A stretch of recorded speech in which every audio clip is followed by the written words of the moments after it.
Hai, mungkin kenapa kamu ngeklik video ini karena sekarang kamu lagi ngerasain gagal, ngerasa sedih, ngerasa semuanya gak ada yang sesuai dengan harapan kamu ngerasa payah, kamu ngerasa gak bisa apa-apa, gak ada satu hal pun yang bisa dibanggain di hidup kamu, dan mungkin kamu ngerasa kamu gagal untuk memenuhi harapan orang tua kamu.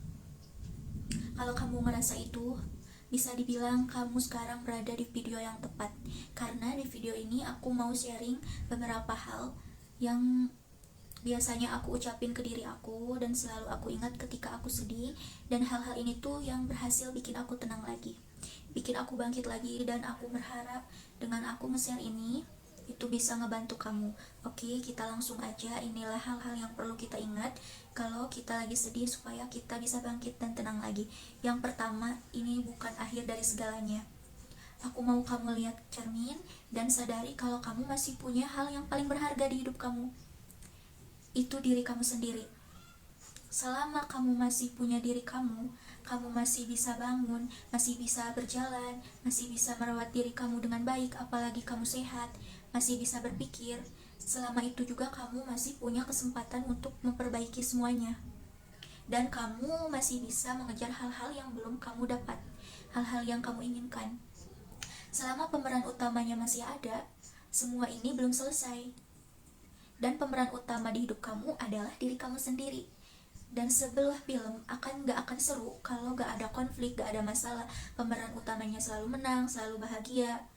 Gak akan seru. Dan kalau misalnya pemeran utamanya terus-terusan sedih, berlarut-larut dalam kesedihan, menyerah, gak mau berubah, gak ada bangkit, itu juga gak akan seru. Jadi karena kali ini pemeran utamanya adalah kamu, aku mau kamu menciptakan skenario terindah, terbaik yang pernah ada gitu. 2. Rayakanlah kegagalanmu, karena setiap kali kamu gagal itu berarti kamu satu langkah lebih dekat menuju apapun yang kamu mau, menuju kesuksesan kamu. Jadi kamu gak usah ngerasa menyesal, ngerasa takut, apalagi ngerasa malu karena gagal. Justru kamu harus bangga gitu, karena berarti kamu bisa berani mencoba gitu. Kamu gak tahu hasilnya seperti apa, tapi kamu tetap mau meluangkan waktu kamu, tenaga kamu, pikiran kamu, atau bahkan materi kamu untuk mengejar itu. Ini tuh bukan sesuatu yang mudah gitu, ini susah, itu berat, itu butuh pengorbanan, dan kamu melakukan itu. Aku bangga banget sama kamu. Masa kamu sendiri gak bangga? Siapa sih idola kamu? Siapa sih orang yang menginspirasi kamu? Dan siapa sih orang yang sukses yang setiap kamu lihat mereka, kamu rasanya pengen deh jadi rasanya pada jadi mereka? Siapapun orangnya, mereka tuh pasti ngerasain gagal dulu. Dan kabar baiknya apa? Kabar baiknya kamu sekarang mengalami hal yang sama seperti idola kamu. Bukankah itu hal yang baik? Artinya idola kamu bisa bangkit dari kegagalan mereka, kamu pun berarti bisa. Dan suatu saat kamu yang jadi idola. 3. Kamu adalah orang terkuat yang pernah aku kenal. Kamu tahu hidup kamu tuh tidak berjalan sesuai dengan apa yang kamu mau. Banyak keinginan-keinginan yang tertunda, banyak hal-hal yang di luar kendali kamu. Mungkin gak ada yang ngerti kamu, gak ada yang support kamu lelah dengan semua keadaan ini. Tapi lihat diri kamu masih berusaha untuk menjalani hari-hari kamu dengan baik.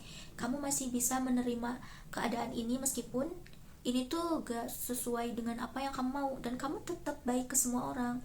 Kamu masih berusaha untuk mengejar mimpi itu meskipun gak ada satupun orang yang support kamu, gak ada yang ngerti kamu. Mungkin tempat kerja kamu sekarang bukan tempat yang kamu mau, atau mungkin tempat kuliah kamu, sekolah kamu, itu tuh sebenarnya bukan harapan kamu. Atau mungkin menjadi seorang pengangguran itu juga bukan keinginan kamu. Tapi lihat diri kamu, apa yang kamu lakukan sekarang. Kamu tetap bangun pagi hari, setiap hari. Kamu tetap melakukan hal-hal yang harus kamu lakukan gitu. Kamu tetap mandi, kamu tetap berangkat ke tempat itu. Itu gak mudah. Itu sulit, dan aku bangga kamu bisa melakukan itu. Dan mungkin kamu udah berkali-kali ngelamar kerja ke tempat yang berbeda, kamu udah interview berkali-kali, kamu udah ngutak-ngatik CV kamu udah nonton ratusan tips untuk keterima kerja, tapi masih belum keterima. Tapi kamu masih terus melakukan itu berkali-kali. Begitu banyak penolakan, begitu banyak hal-hal yang bikin kamu kecewa, dan bahkan kamu gak ngerti kenapa susah banget untuk dapat kerja itu, tapi kamu tetap berusaha untuk positive thinking, berusaha untuk memperbaiki diri kamu, dan itu pun bukan satu hal yang mudah. Kamu gak nyerah, kamu gak mau berhenti. Bukankah itu pertanda kalau diri kamu itu kuat? Kamu harus bangga sama diri kamu, dan jangan cuman sekedar ngelihat hasilnya. Kamu harus bangga karena kamu sudah mau berproses. Yang keempat, masalah kegagalan, terasa sakit, kecewa adalah sumber kekuatan kamu. Semakin besar masalahnya, semakin berat, dan semakin banyak masalah yang kamu punya, maka semakin banyak juga pelajaran yang kamu dapat. Kamu bakalan semakin jauh lebih kuat, kamu menjadi lebih baik, kamu semakin juga banyak imbalan yang kamu dapat. Kamu harus percaya itu. Kamu boleh kok nangis, kamu boleh kok mengeluh, kamu boleh bilang capek, kamu boleh istirahat, tapi kamu jangan berhenti. Kamu harus bangkit, kamu harus balik lagi, karena kamu harus bisa ngelihat bahwa semua hal itu adalah tangga yang bisa nganterin kamu ke atas sana gitu.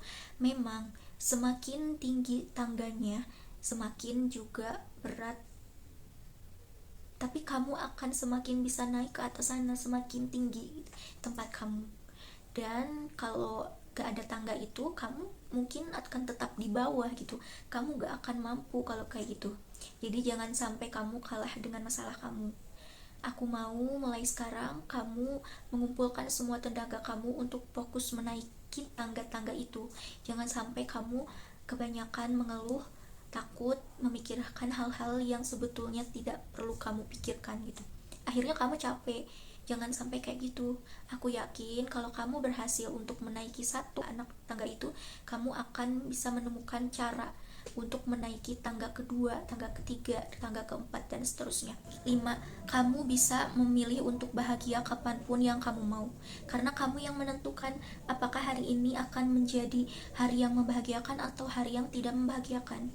Kamu menentukan apakah hari ini kamu mau tiduran aja, scrolling sampai kamu merasa bersalah sendiri dan bad mood, atau kamu memilih untuk bangun lebih awal, ngerjakan semua hal yang kamu ingin kerjakan, mengerjakan semua hal yang sudah kamu rencanakan dengan kamu merasa senang karena kamu berhasil melakukan semua itu. Kamu yang menentukan apakah kamu akan membandingkan diri dengan orang lain, apa yang kamu punya gitu, kebahagiaan atau kesuksesan orang lain. Apa kamu lebih memilih untuk fokus ke diri kamu sendiri, fokus untuk memperbaiki diri kamu setiap hari, menciptakan definisi suksesmu sendiri, menciptakan kesuksesan kamu setiap hari, dan mengapresiasi semua yang telah kamu usahakan. Kamu yang menentukan apakah kamu mau fokus ke hal-hal yang tidak kamu punya dan kamu ngerasa kurang dan bersedih, atau kamu mau milih untuk fokus pada hal-hal yang kamu sudah miliki sekarang. Kamu bersyukur dengan apa yang kamu sudah punya. Kamu masih punya kesempatan untuk hidup, kamu masih bisa berpikir, masih bisa makan, masih lihat pemandangan, hal sesederhana itu gitu. Kamu masih bisa ketemu keluarga dan kamu ngerasa senang dan kamu merasa cukup. Kamu sendiri yang menentukan apakah kamu memilih untuk terjebak di masa lalu dan sedih dengan terjadi yang sudah-sudah gitu, yang gak bisa kamu ubah, atau kamu mau fokus di hari ini, melihat hal-hal baik yang ada di hari ini dan fokus memperbaiki di hari ini, dan kamu merasa senang. Kamu yang memilih apakah kamu mau menyimpan rasa dendam itu, atau kamu lebih memilih untuk memaafkan dan memberikan hati kamu rasa damai. Kamu sendiri yang memilih apakah kamu lebih memilih untuk memaksakan diri mengikuti tren, baju brand, tas branded, HP terbaru, sepatu, dan lain sebagainya, tapi kamu merasa engap dan merasa kesulitan, atau kamu memilih untuk hidup sederhana sesuai kemampuan kamu, tapi kamu ngerasa tenang dan damai gitu. Kamu ngerasa cukup gitu. Bahagia itu tidak serumit yang kamu kira kok. Kalau selama kamu selalu bertanya sama yang lain gitu, ke Tuhan atau ke siapa, kamu sering nanya, kapan ya kamu bisa bahagia? Mungkin sekarang udah saatnya kamu untuk bertanya itu kepada diri kamu sendiri. Kapan kamu mau bahagia? Tenang, semuanya akan terasa sulit dan sebelum merasa mudah. Ingat gak, kamu pas waktu kecil kamu belajar jalan, kamu pasti kesusahan, tapi apa yang kamu lakukan? Kamu mencoba bangkit lagi dan mencoba berkali-kali jatuh, berkali-kali, sampai akhirnya kamu bisa berjalan lari-lari gitu. Itu yang kamu lakukan pas kamu kecil. Dan hal-hal sederhana kayak bicara, menulis, membaca, Itu mungkin menurut kita sebagai seorang dewasa itu adalah hal yang mudah, gampang, tapi bagi anak kecil yang baru pertama kali melakukan itu adalah hal yang sulit. Nah, gimana kalau ternyata level kesulitan yang sedang kamu hadapi sekarang itu sebanding dengan kesulitan yang pernah kamu hadapi pas kamu lagi belajar berjalan dulu. Tapi bedanya, dulu kamu tidak ada distraksi, kamu tidak mikirin gengsi, kamu tidak mikirin takut, tidak mikirin gimana kata orang, gak mikirin gimana kalau aku gak bisa gitu, dan selain sebagainya. Kamu gak mikirin itu, kamu cuman coba lagi dan coba lagi tanpa kamu sadari. Jadi kalau misalnya sekarang kamu lagi ngerasa sedang menghadapi hal yang sulit, ingat kalau suatu saat nanti semua ini akan mudah seperti halnya kamu berjalan kaki. Apapun yang diambil di kamu akan digantikan dengan yang jauh lebih baik. Kamu harus percaya itu. Entah itu tentang orang, jabatan, atau barang, atau tempat kerja. Orang yang menurut kamu baik itu belum tentu sebaik yang kamu kira itu. Dan jika misalnya dalam pekerjaan gitu ya, begitu halnya dengan pekerjaan. Kalau misalnya kamu tidak keterima di suatu tempat kerja dan kamu sedih karena kamu ngerasa kamu di sana adalah tempat yang kamu mau, yang kamu idam-idamkan, yang kamu berpikir kalau kamu di sana kamu bakal bahagia, kamu dan sebagainya gitu. Itu tuh belum tentu. Yang kelihatannya baik untuk orang lain belum tentu baik untuk kamu. Kamu gak pernah tahu sebenarnya keadaan di dalam perusahaan itu. Kamu gak akan pernah tahu orang-orangnya seperti apa. Kamu gak pernah tahu 5 atau 10 tahun kemudian kalau kamu kerja di situ apa yang akan terjadi. Kamu gak akan pernah tahu. Jadi ada yang lebih tahu, dan kamu harus berserah kepada beliau, itu yang maha tahu. Dan apakah kamu harus percaya itu yang terjadi dan itu demi kebaikan kamu. Mungkin kamu sedang dilindungi, mungkin Tuhan tuh pengen kamu tuh lebih banyak menghabiskan waktu dengan keluarga, atau mungkin Tuhan tuh mau kamu melakukan hal-hal lain gitu, kayak misalnya mau berbisnis dan lain sebagainya. Maka dari itu kamu cuman bisa berusaha sekuat tenaga kamu dan berserah, karena kamu gak tahu apa-apa. Tapi kamu jangan tinggal diam, kamu harus cari tahu jalan lain gitu. Ketika jalan ini ditutup oleh Tuhan, oke, aku harus jalan apa yang selanjutnya yang harus kamu tempuh, seperti itu. 8. Semua ini akan berubah. Di dunia ini tidak ada yang abadi, termasuk masalah kamu. Semuanya akan berubah. Coba deh kamu ingat-ingat lagi 1 tahun yang lalu, 2 tahun, 3 atau 4 tahun yang lalu, kamu pun punya masalah. Dan lihat kamu sekarang, kamu bisa melewati semuanya kan. Dan begitu pula masalah-masalah kamu yang sekarang, kamu ngerasa capek, kamu ngerasa banyak cobaan, yang gak apa-apa gitu, karena ini tuh gak akan selamanya kok. 1 tahun dari sekarang kamu akan banyak berubah gitu, kamu akan bertumbuh, mindset kamu berubah, dan yang tadinya kamu gak tahu jadinya tahu, kamu yang gak bisa jadi bisa, kamu gak ngerti jadi ngerti gitu. Biasa jadi kamu tiba-tiba kamu kepikiran. Dan kalau misalkan keadaan kamu sekarang itu sesulit itu, kamu gak bisa melakukan apa-apa, ya gak apa-apa gitu. Mungkin yang perlu kamu lakukan adalah hanyalah menunggu waktu untuk menjawab semua itu, menunggu waktu untuk merubah, menunggu waktu untuk menyelesaikan. 9. Gak ada yang peduli kamu dan semua orang akan meninggal. Jadi kamu kenapa harus khawatir? Kenapa kamu harus membahagiakan semua orang? Kenapa kamu harus membuat bangga semua orang? Kenapa kamu harus disukai banyak orang?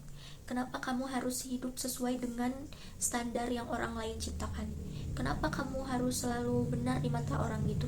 Kenapa kamu harus melakukan hal-hal yang gak mau kamu lakukan gitu? Dan kenapa juga kamu gak boleh melakukan hal-hal yang kamu mau demi orang lain? Kenapa? Padahal semuanya itu gak peduli juga, toh semua orang bakalan meninggal gitu. Melakukan hal kesalahan itu wajar, manusiawi melakukan kesalahan, gak apa-apa. Mencoba hal yang dan ternyata itu salah gitu, memutuskan sesuatu hal dan itu salah, itu manusiawi. Kita nggak tahu itu apa akan benar atau salah kalau kita nggak mencoba. Jadi kalau kamu mau nyoba sesuatu, ya coba aja gitu. Kamu mau melakukan sesuatu, ya lakuin aja, selagi itu tidak menyimpang dan menyakiti orang lain dan baik untuk kamu, kenapa tidak gitu. Gitu. Jadi hiduplah sebagai manusia, bukan sebagai wayang gitu. Kita itu ciptain standar bahagiamu sendiri. ciptain standar kesuksesanmu sendiri. Dulu kamu sangat beruntung bisa lahir sebagai manusia. Kamu bayangin aja, dari sekian ratus juta calon bayi, kamu doang yang berhasil lahir dengan selamat.